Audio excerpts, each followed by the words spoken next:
Welcome to duties world. இன்றைக்கி நம்ம சேனலில் ஒரு சூப்பரான பிரியாணி ரெசிபி தான் பார்க்க போகிறோம். நம்ம சேனலில் நிறைய பிரியாணி ரெசிபிஸ் பார்த்துருப்போம். பட் இது ஒரு எப்போவுமே ஆல் டைம் ஃபேவரட்னே சொல்லலாம். தேங்காய் பால் வெஜ் பிரியாணி. வாங்க எப்படி செய்கிறதுன்னு பார்க்கலாம். ஒரு குக்கரில் எண்ணெய் ப்ளஸ் நெய் நான் ரெண்டும் மிக்ஸ் பண்ணி சேர்த்துருக்கேன். நெய் பிடிக்காதங்கிறவங்க ஸ்கிப் பண்ணிவிட்டு எண்ணெய் மட்டும் சேர்த்துக்கோங்க. நான் இன்றைக்கி ஒரு கிளாஸ் எடுத்திருக்கேன். ஸோ அதனால் ஒரு 4 டேபிள் ஸ்பூன் அளவுக்கு எண்ணெய் ஆட் பண்ணியிருக்கேன் நெய்யோடு சேர்த்து.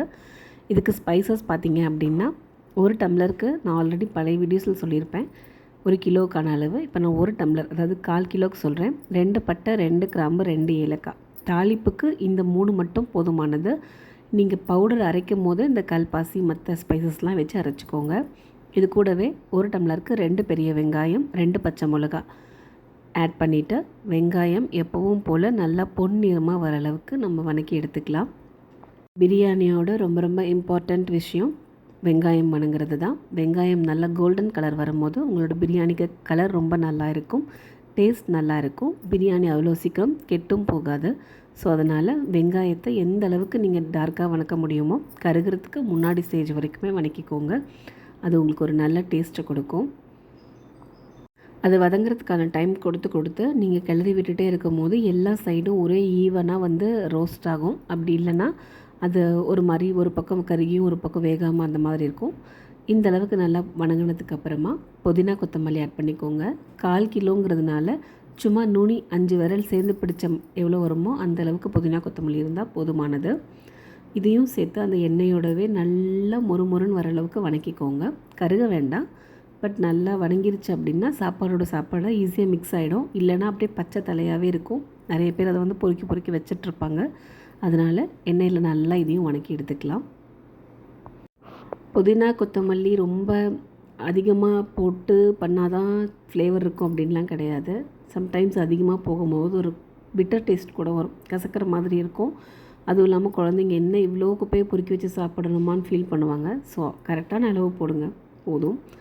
இதுக்கு பார்த்திங்கன்னா 1.5 தக்காளி பழம் பெருசாக, மீடியம் சைஸ் ரொம்ப சின்னது அப்படின்னா 2 கூட போட்டுக்கலாம். 1 டம்ளருக்கு இந்தளவு கரெக்டாக இருக்கும். ஆட் பண்ணிவிட்டு தக்காளி நல்லா எண்ணெய் தெளிஞ்சு சுருண்டு குழஞ்சி வர அளவுக்கு வதக்கிக்கோங்க. தக்காளியோட பீஸே இல்லாத அளவுக்கு. அந்த மாதிரி இருக்கும்போது அது பிரியாணியில் டோட்டலாக கரைஞ்சிரும். இல்லை அப்படின்னா பீசஸ் பொறுக்கி வச்சுருவாங்க தனியாக, அது யாருமே சாப்பிட மாட்டாங்க. அதனால் முடிஞ்ச அளவுக்கு தக்காளியை நல்லா தொக்கு மாதிரி வதக்கிக்கோங்க. இப்போ வர தக்காளி பார்த்திங்கன்னா நாட்டு தக்காளி மட்டும்தான் வணங்கும். மேக்ஸிமம் இந்த பெங்களூர் தக்காளின்னு சொல்லுவாங்க, கல் மாதிரியே இருக்குது.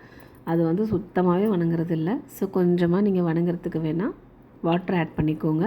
நிறைய பேர் எண்ணெய் நிறையா ஊற்றி பண்ணும்போது அந்த எண்ணெயிலே அது நல்லா வதங்கிடும். நான் எண்ணெய் அதிகமாக ஆட் பண்ண மாட்டேங்கிறதுனால கொஞ்சமாக தண்ணி ஆட் பண்ணி வதக்கியிருக்கேன். இப்போ நல்லா இந்தளவுக்கு வதங்கினதுக்கப்புறம் இஞ்சி பூண்டு பேஸ்ட் ஆட் பண்ணிக்கலாம். நான் ஒரு 1.5 ஸ்பூன் இஞ்சி பூண்டு பேஸ்ட் ஆட் பண்ணியிருக்கேன். 1 டம்ளருக்கு அது கரெக்டாக இருக்கும். இஞ்சி பூண்டும் சேர்த்து நல்லா எண்ணெய் தெளிஞ்சு வர அளவுக்கு வதக்கி எடுத்துக்கலாம். இப்போது எல்லாமே ஒன்று அதுக்கான வதங்குற டைம் கொடுத்தோம் அப்படின்னா அதோடய டேஸ்ட் நல்லா அந்த பிரியாணியில் வரும். நம்ம சட்டுன்னு அடுத்தது போட்டு பண்ணும்போது அந்த டேஸ்ட் அந்தளவுக்கு உங்களுக்கு இருக்காது. அதே போல் இப்போ மிளகாத்தூள் காரத்துக்கு ஆட் பண்ணிக்கோங்க. ஆல்ரெடி நம்ம 2 பச்சை மிளகாய் ஆட் பண்ணியிருக்கோம். 1 டம்ளர் அரிசி தான். ஸோ உங்களோட காரத்தை பொறுத்து மிளகாத்தூள் ஆட் பண்ணிக்கோங்க.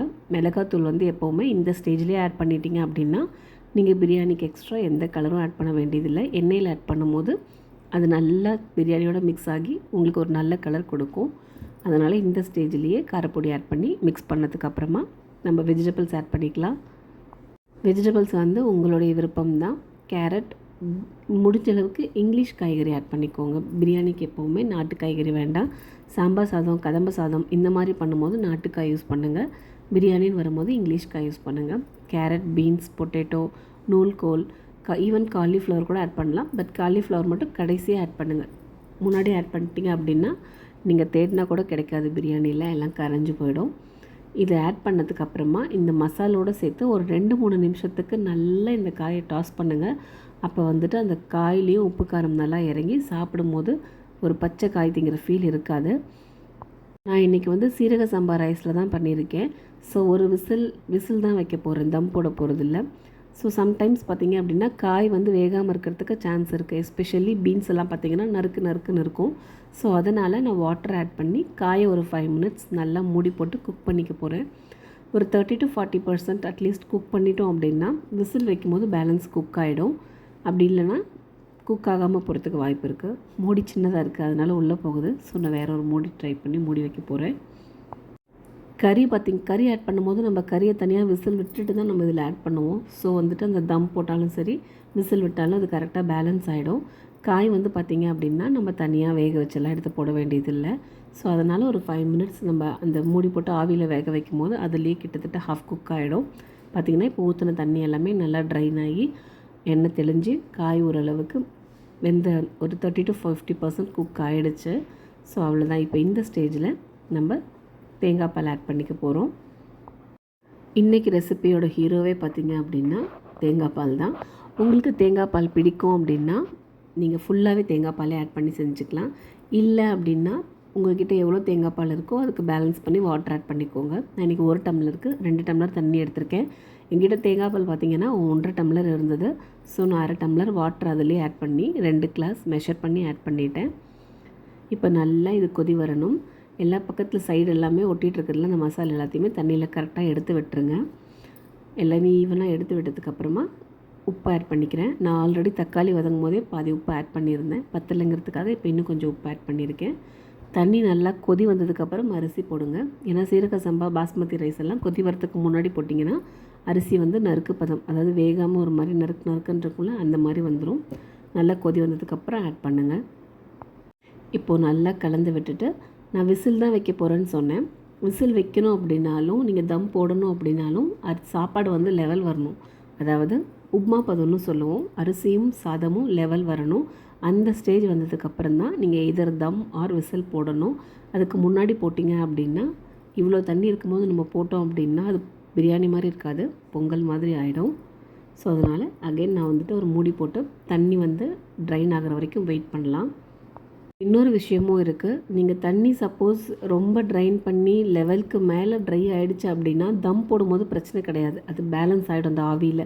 பட் குக்கரில் நீங்கள் விசில் வைக்கும் போது தண்ணி கம்மியாகி நீங்கள் விசில் போட்டிங்க அப்படின்னா மூடி வச்சு அது நல்லா கொதி வந்து அந்த ஆவி மேலே ஸ்கீம் வந்து நம்ம வெயிட் போடுறதுக்குள்ளே பார்த்திங்கன்னா அடியில் இருக்கிற ரைஸ் ஃபுல்லாகவே கருக ஆரம்பிச்சிடும்.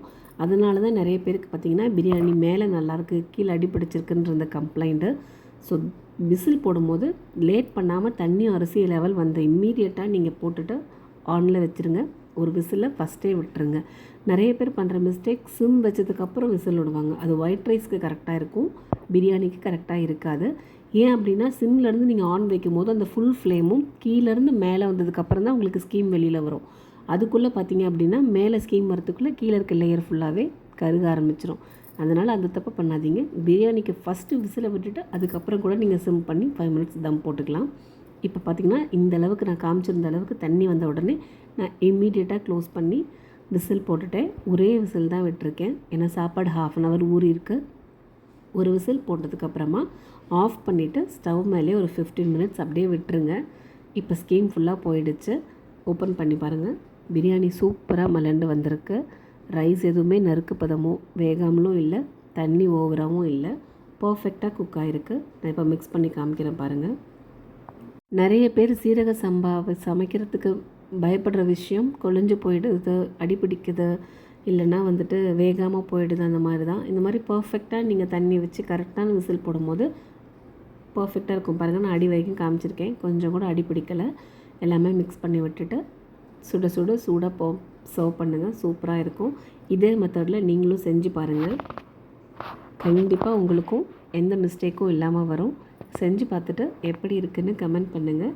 ஒரு பர்ஃபெக்ட் வெஜிடபிள் தேங்காய் பால் பிரியாணி ரெடி. கண்டிப்பாக ட்ரை பண்ணி பார்த்துட்டு எப்படி இருக்குன்னு சொல்லுங்கள். தேங்க்யூ.